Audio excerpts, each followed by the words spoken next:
Olá, meus irmãos, um bom dia a todos vocês. Nesta manhã, hoje quarta-feira, temos a imensa alegria e satisfação de podermos estarmos juntinhos aqui na nossa Sala da Esperança. Voltamos aqui para juntos estudarmos a nossa lição, e a Palavra de Deus, a Bíblia Sagrada. O título da nossa lição de hoje é a cruz e o custo do perdão.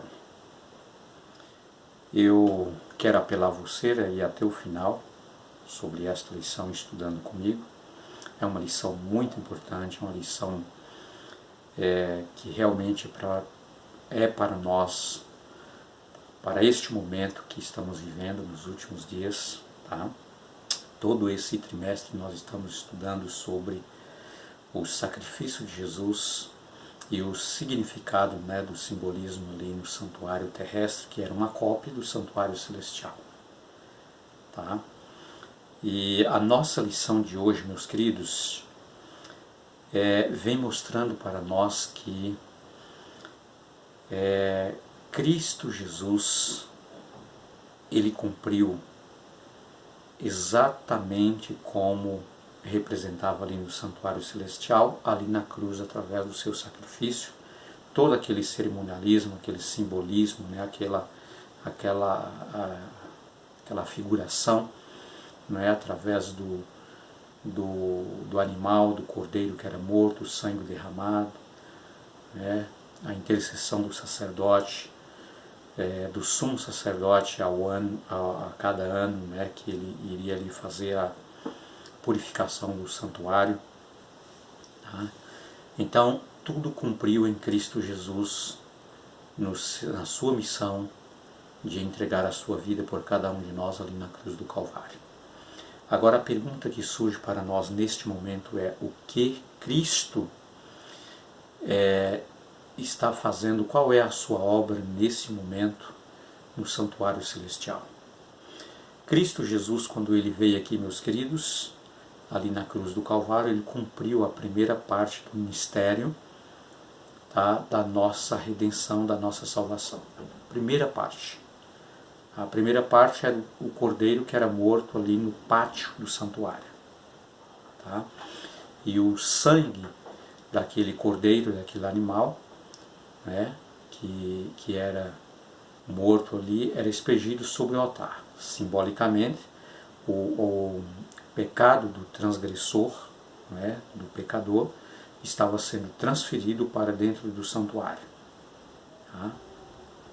Ou seja, uma vez que o pecado estava sendo transferido para o santuário, tá, e aspergido ali no altar, nas quatro pontas do altar, logo ali na divisão onde dividia o santo do Santíssimo, havia um véu que fazia essa divisão.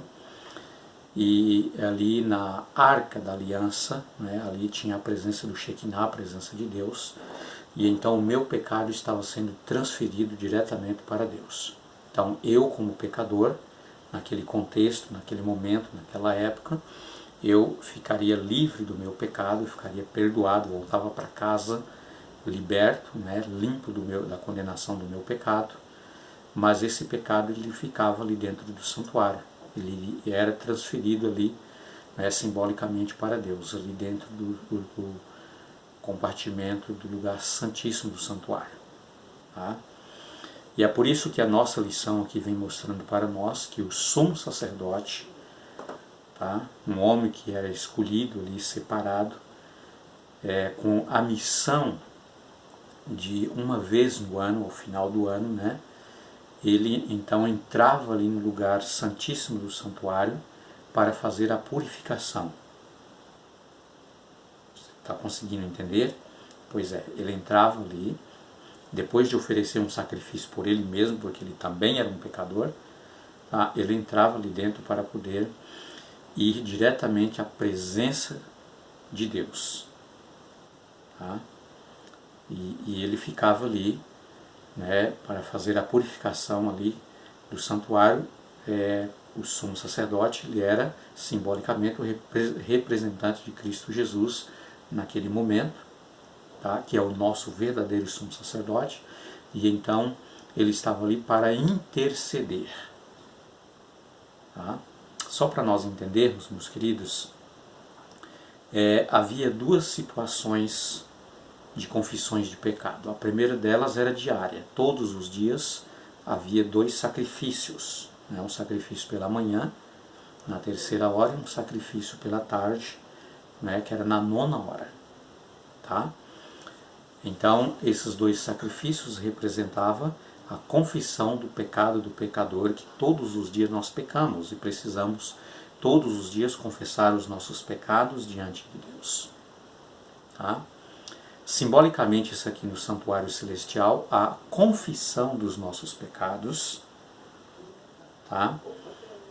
A inscrição dos nossos pecados também é levado diante de Deus todos os dias no santuário celestial. Assim como aquele sangue representava a transferência do pecado do pecador para o santuário, a inscrição dos nossos pecados diários também, meus queridos, representa a transferência do meu pecado para o santuário celestial, lá no céu. E o santuário celestial está contaminado com os meus pecados e com os seus pecados, tá? Porque ali existe uma inscrição que todos os dias é levado. Ok.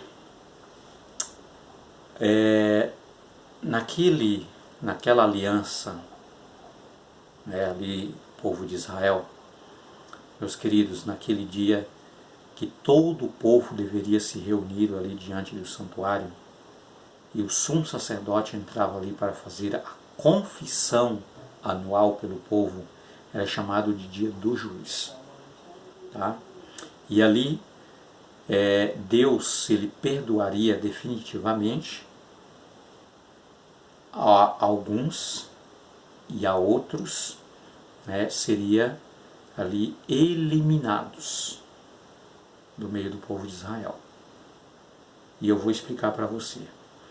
Aquele fiel, aquele sincero, aquele arrependido dos seus pecados, mesmo que pecava sempre, mas estava sempre com fidelidade diante de Deus, confessando a sua fraqueza, pedindo poder para vencer, esses eram perdoados por Deus ali naquele dia do juízo definitivo. Mas há outros que não estavam nem aí. Ele banalizava a graça. Ele vivia uma vida assim de relaxamento, vamos dizer assim. Ele não estava nem preocupado. Tá? Ele oferecia o animal simplesmente por uma tradição. Mas não que aquilo trazia para ele um verdadeiro arrependimento, uma demonstração de fé e esperança da vinda do Cordeiro de Deus que tira o pecado do mundo. Tá? E ele vivia uma vida assim de um cristão relaxado. Sabe como que é? Sabe como que é aquela forma da pessoa, durante a semana ele tem tempo para tudo, ele tem tempo para trabalhar, tem tempo para ir ao shopping, tem tempo para arrumar o cabelo, tem tempo, enfim, sabe? Mas quando é no dia do culto, no dia do sábado, ele não tem tempo para Deus, ele não tem tempo de estudar a Bíblia pelo menos uma meia hora por dia, não tem tempo de falar com Deus em oração. Você entende sabe, esse cristão existe. Queridos, todos nós um dia também passaremos pelo juízo no tribunal celestial, onde Cristo Jesus é o nosso intercessor e sumo sacerdote.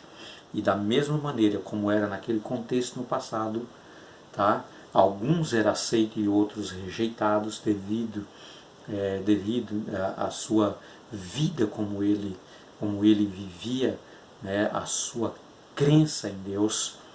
Queridos, nós também iremos passar pelo juiz.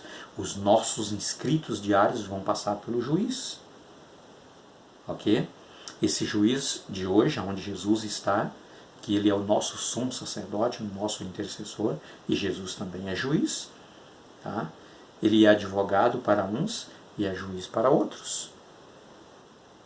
Jesus, ele intercede quando você é sincero, quando você confessa o seu pecado, quando você tem desejo de abandonar, você esforça para aquilo. Jesus advoga a sua situação. Mas há outros que Jesus entra como juiz. Tá? Mas este momento é chamado juiz pré-advento. Jesus está fazendo um julgamento de todos aqueles que um dia desceram ao sepulcro. Tá? Alguns desceu como fiéis seguidores de Cristo, aguardando a primeira ressurreição, digo melhor, quando Jesus voltar. Mas há outros que, infelizmente, meus queridos, embora foi convencido que ele é um pecador, mas ele não se converteu. Tá? Embora ele foi batizado, mas ele não testemunhou a vida como a vida de um cristão verdadeiro. Tá? Lá no seu trabalho, lá na sua escola, na rua por onde ele andava, dentro do ônibus, enfim, por todos os lugares, ele vivia como qualquer uma outra pessoa. Infelizmente, esta pessoa também desceu ao sepulcro, tá? E agora o seu inscrito está passando diante do juiz de Deus. Queridos, isso é muito sério, tá? Porque é nós que decidimos hoje, enquanto nós estamos com vida, se nós vamos viver eternamente com Deus para toda a eternidade ou se nós vamos morrer eternamente com o pecado para todo sempre, ser queimado no fogo eterno, fogo de enxofre. É nós que decidimos a nossa eternidade, de salvação ou perdição.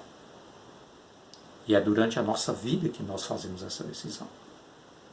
Ali, meus queridos, naquele contexto da aliança, o povo de Israel naquela época, no dia do juiz, um bode chamado Azazel.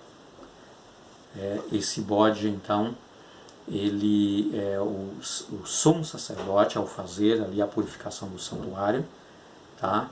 Ele então levava ali simbolicamente o pecado que estava ali dentro, sobre aquele bode era levado para o deserto. Aquele bode ele representava Satanás. Tá? De maneira que Jesus ele paga o preço do meu pecado, a cruz de Cristo, tem o custo do meu pecado quando você é fiel, sincero a Cristo Jesus e tem uma vida de conduta de acordo com um cristão, mesmo que você peca, mas você é humilde o suficiente para confessar o seu pecado e abandonar o seu pecado, por meio do sangue expiatório de Cristo Jesus, meus queridos, você está livre da condenação. Nós estamos livres da condenação. Não há condenação para aqueles que estão em Cristo Jesus. Tá?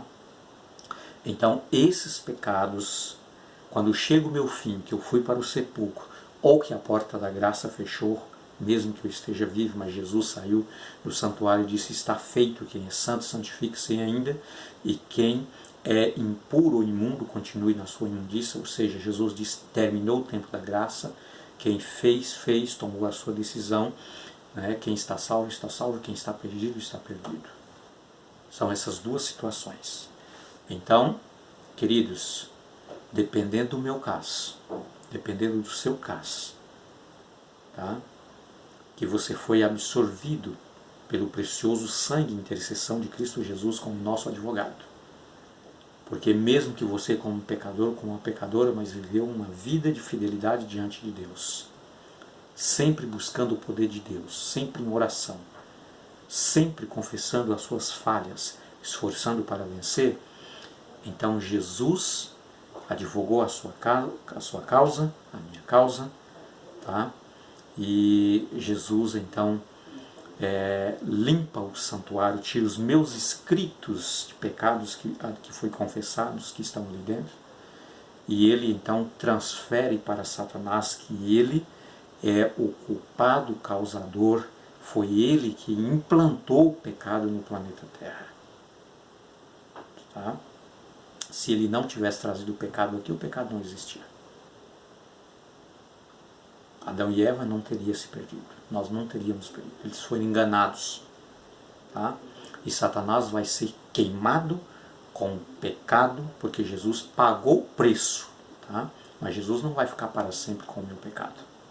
Satanás, que é o causador, ele vai ter que ser queimado com o pecado dos salvos. Você entendeu isso, meu querido? Pois é, aquele bode chamado Azazel simboliza Satanás, que ele vai ser queimado, destruído com o pecado. Tá? Agora, queridos, chegou um momento, e esse é o momento que nós precisamos tomar uma decisão. Colocar a nossa vida inteiramente nas mãos de Deus. Não dá mais para vivermos uma vida dupla. Horas dissemos que somos seguidores de Cristo, que somos cristãos, mas no mesmo instante nós estamos vivendo uma vida de impiedade como qualquer uma pessoa que nem conhece a Cristo Jesus. Tá? Isso é muito perigoso. Nós não podemos viver desta forma. Tá? E esse é o verdadeiro significado, meus queridos, a cruz e o custo do perdão. Jesus pagou o preço para me libertar, para me salvar, para te libertar e te salvar, do seu inscrito de pecado, da sua condenação, que a lei de Deus, a moralidade da lei de Deus exige a justiça. Tá? Então Jesus pagou o meu preço, pagou o seu preço. Queridos, qualquer momento nosso nome vai estar passando diante do tribunal celestial de Cristo. Como você está e como eu estou. Pense nisso. E agora vamos orar. Altíssimo Deus, nosso bom Pai, muito obrigado, Senhor. Porque Cristo Jesus é o nosso sumo sacerdote, advogado, que está no santuário celestial neste momento, como o meu intercessor e o intercessor dos meus irmãos. Eu te agradeço em nome de Jesus e te peço, querido Pai, nos ajude a viver uma vida de santidade diante do Senhor em Cristo Jesus. Amém.